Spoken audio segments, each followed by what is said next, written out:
पर्दा विवेकपूर्ण नहीं, किंतु उस समय तो अविवेक की पराकाष्ठा हो जाती है जब वह अपने ही पितृतुल्य अभिभावकों से किया जाता हो। ससुर, पति का पिता, वधू के लिए अपने निज के पिता से भी अधिक पूजा के योग्य होते हैं। आयु और सहज वात्सल्य की दृष्टि से ससुर और पुत्र वधू के बीच सगे बाप बेटी से भी अधिक पवित्र संबंध होना चाहिए। पति के बड़े भाई, जेठ आदि के संबंध भी इस स्तर के होते हैं। सास से पर्दा तो और भी विचित्र है। नारी को नारी से पर्दा किस लिए करना चाहिए? माँ बेटी के बीच पर्दा कैसा? इससे तो उनके बीच स्नेह सौजन्य का, आदान प्रदान का, मन की बात कहने सुनने का व्यवहार ही नहीं बनेगा। दोनों के बीच संकोच की ऊंची दीवार ही खड़ी रहेगी। जी खोलकर ना कुछ कह सकने की स्थिति में वे एक घर में रहते हुए भी दूरवर्ती ही बनी रहेंगी। पर्दे के पक्ष में क्या तर्क हो सकता है? उससे किसे क्या लाभ मिल सकता है? उसका प्रचलन किन कारणों को लेकर चल पड़ा?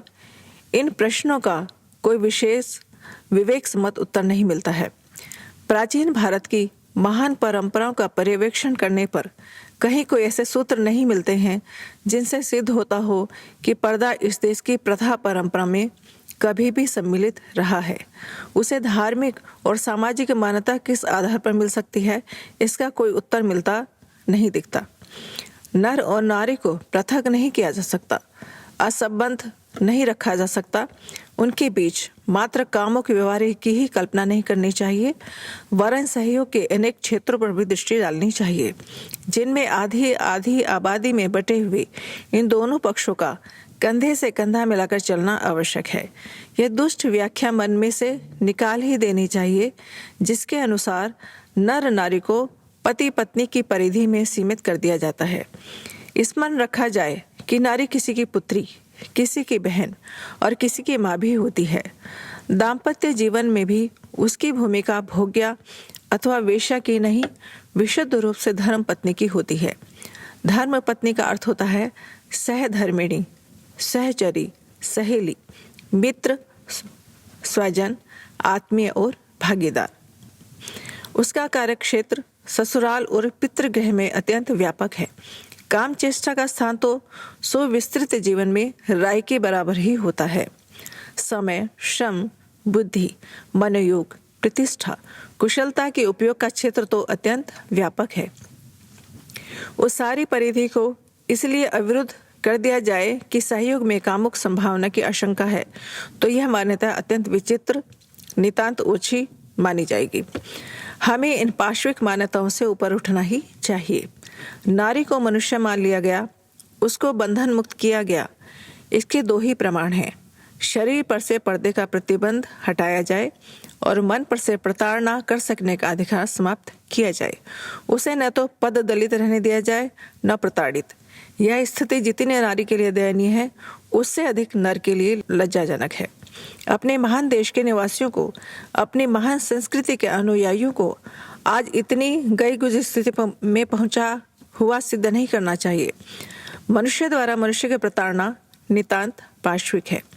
सभ्य देशों की अदालतों से कोड़े मारने का दंड उठा दिया गया है। छोटे बच्चों को मारना अध्यापकों के लिए अपराध है। पशुओं की प्रताड़ना भी अब दंडनीय अपराध की धाराओं में गिना जाता है। पशुवध अपराध नहीं है, पर उसके साथ क्रूरता का व्यवहार करना कानून का उल्लंघन है। किसी जमाने में बड़े बूढ़े लोग वयस्क लड़कों को भी मारपीट लिया करते थे। अब अन्य वृद्धियों के साथ साथ स्वाभिमान भी बढ़ा है। जवान लड़के पर यह पसंद नहीं करते कि बड़े बूढ़े उसके साथ गाली गलौज या मारपीट करें। जहां ऐसे प्रसंग आते हैं, वहां विद्रोह खड़ा हो जाता है और अवांछनीय घटनाएं घटित हो जाती हैं। मानवीय स्वाभिमान एक तथ्य है, उसे सुरक्षित रखा ही जाना चाहिए। मनुष्य से भूलें होती हैं, दोष भी रहते हैं। उन्हें सुधारने की प्रेरणा देने वाले दूसरे सभ्य तरीके मौजूद हैं। तर्क से उदाहरण देकर, वस्तु स्थिति गंभीरतापूर्वक समझाकर, स्नेह सौजन्य की रक्षा करते हुए भी हम दूसरों को उनकी भूलें बता सकते हैं और अपेक्षाकृत अधिक अच्छी तरह सुधार प्रयोजन में सफल हो सकते हैं।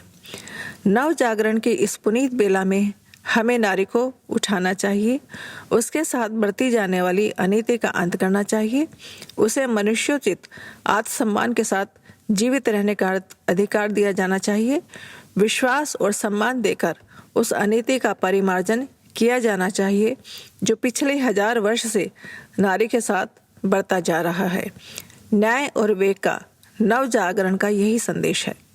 इसके लिए आवश्यक नहीं है कि वस्त्र आभूषणों से, स्वादिष्ट भोजन से और सुविधा साधनों से उसे लादा जाए। वाक चातुरी बरतने या लंबी चौड़ी शपथ खाने और प्रेमी बनने के ढोंग रचने की तनिक भी आवश्यकता नहीं है। नारी को नियति ने ही बहुत छला है कि उस अकेले के सिर प्रजनन का उत्तरदायित्व लाद दिया। अब पुरुष उसे आडंबरी जाल में उलझाकर स्नेह मिलन के मिथ्या आश्वासन न दे तो ही अच्छा है। यदि वस्तुतः उसमें नारी के प्रति स्नेह सौजन्य के तनिक सी भी मात्रा होगी, उसे विश्वास और सम्मान भरा यथार्थ वातावरण करके ही प्रकट करना चाहिए। ऐसी दशा में पर्दे प्रतिबंध के पीछे छिपा अविश्वास और कृतदासी समझकर प्रताड़ना के रूप में प्रस्तुत होने वाला अहंकारी आतंक तत्काल बंद करना होगा। मनुष्य का लाभ, मनुष्य का सद्भाव सहयोग पाने में, बलात् बंधनों में नहीं। यह तथ्य जितनी जल्दी और जितनी गहराई तक समझा जा सके उतना ही अच्छा है। लाभ उसी में है कि नारी को सुयोग्य और समर्थ बनाकर उस स्थिति में लाया जाए कि वह अपने संबंधियों की, देशवासियों की कुछ कहने योग्य सहायता कर सके। संसार में अनेक परिवर्तन हो रहे हैं।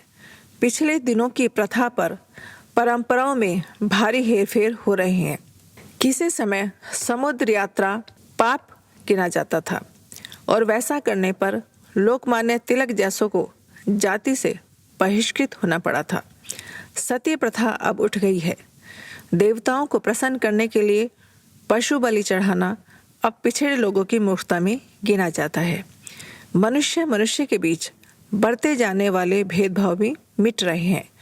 गोरे काले का, मालिक गुलाम का, छूत अछूत का अंतर निरंतर घटता जा रहा है।